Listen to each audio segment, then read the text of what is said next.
settle down, settle down.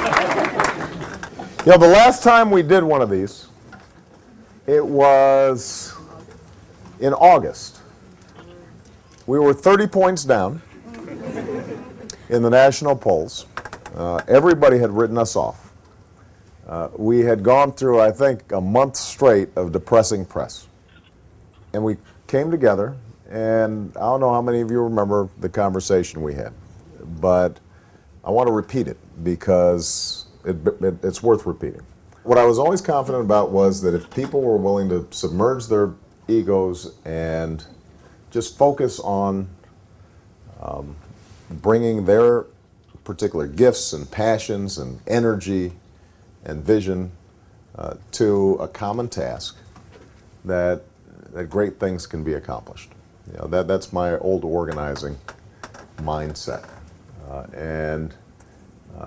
You know, it's not just a gimmick. It's not just a shtick. I actually believe in it. And so in August, what I told you guys was, you know, your candidate, he's making some mistakes. And, you know, he's tripped and stumbled and made some gaffes. You know, we're going up against a very formidable set of opponents. We're confronting a lot of skepticism and cynicism out there.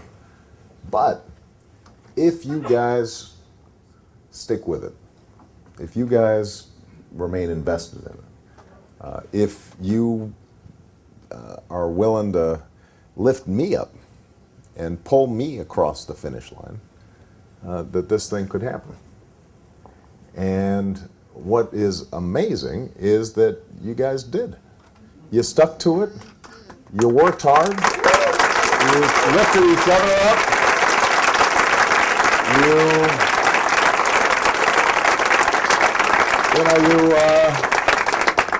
You covered for each other. You made up for each other's mistakes. You didn't blame each other when things went wrong.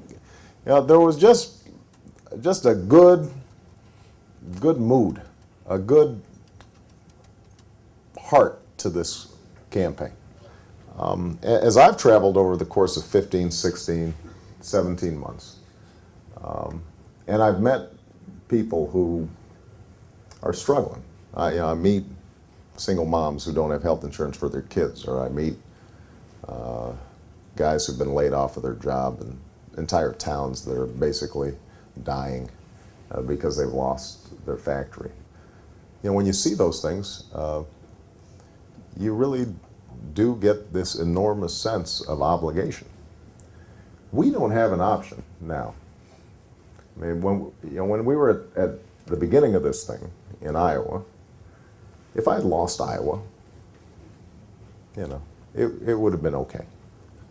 You know, one of the other Democrats would have emerged, and they would have carried the banner, and we would have joined their campaign, and we would have moved forward, and the country would move in a better direction. But because we won, we now have no choice. We have to win. And we don't have a choice. We don't have a choice because now, if we screw this up, all those people that I've met who really need help, they're not going to get help. And those of you who are concerned about global warming, I don't care what John McCain says, he is not going to push that agenda hard. All of those who are concerned about Darfur, I guarantee you, they're not going to spend any political capital on that.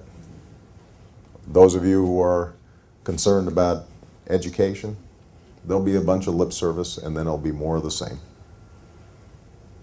Those of you who are concerned about making sure that there's a sense of fairness in our economy, it will be less fair. So now everybody's counting on you, not just me. And I know that's a heavy weight, but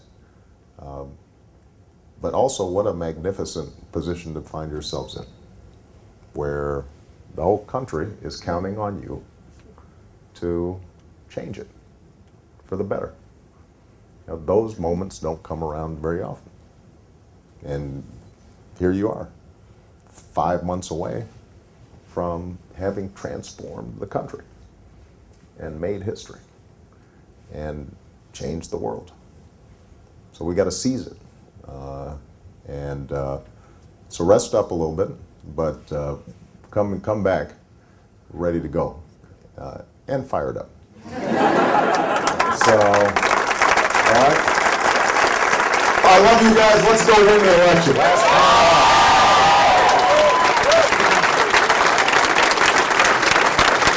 How you doing?